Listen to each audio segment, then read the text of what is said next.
I was with a group of church leaders in New York City not too long ago, a few months ago. And then one evening we didn't have a time together, so after dinner with all these church leaders, I called a friend of mine who happens to live in downtown in the city.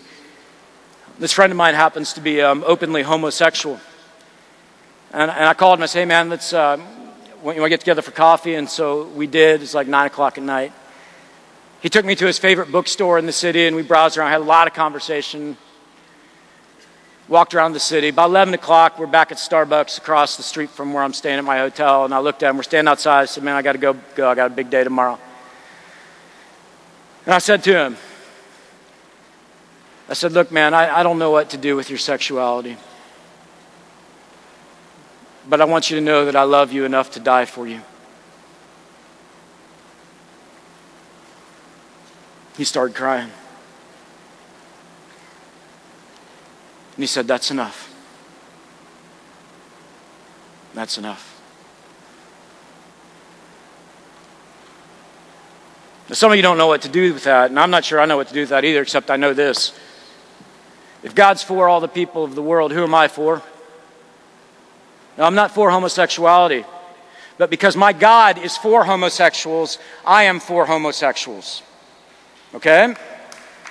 Now, that doesn't mean I'm for homosexuality, but it means that people need to know that we're for them because our God's for people, all people. And as a result, that leads us down a path where we're with people. You, me. And I mean really with them. When people look, would they think of you as someone who's for people, for them? Wants what's best for them, in the Jesus sense. If part of the church you're part of, do people look at your church and say, yeah, that's a church, we just know they're for people.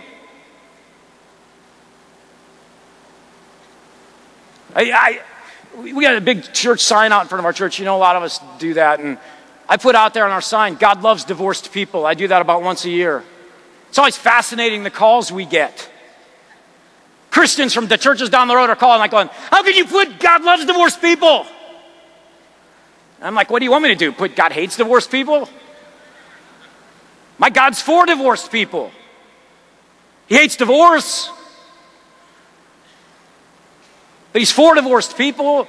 Are you a church that's known as for who you're for? And then are you with people at a deep level? I mean, outside, remember what Jesus said? He said, I want you to go. And what we've done is we typically get stuck here and we say, I'll be with you if you come to our church building and be with us. We measure it the same way, don't we? We measure how many people attend our services on the weekends. What if we shifted it to how many people are actually going out and being with, right? And so we're with people. My good friends, John and Kelly, really close friends. John is this amazingly talented singer and actor. I mean, so talented. This guy, just a few years ago, played the lead role on Broadway in the production of Rent. This guy's serious talent. And so he moves back to Canton, Ohio, because it's a lovely place to live. And he becomes the director of the Players Guild in Canton, Ohio. Big time productions. And it seemed very natural. So 2 years into his leadership of the Players Guild, they decided to put on Rent.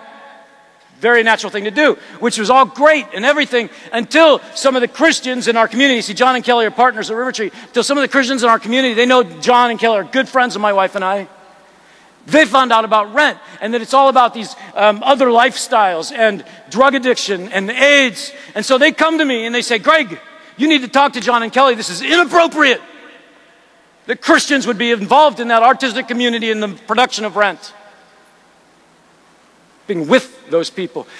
What they didn't know was that every Sunday night, John and Kelly were having the entire cast of that production of Rent over to their house for dinner. Every Sunday night.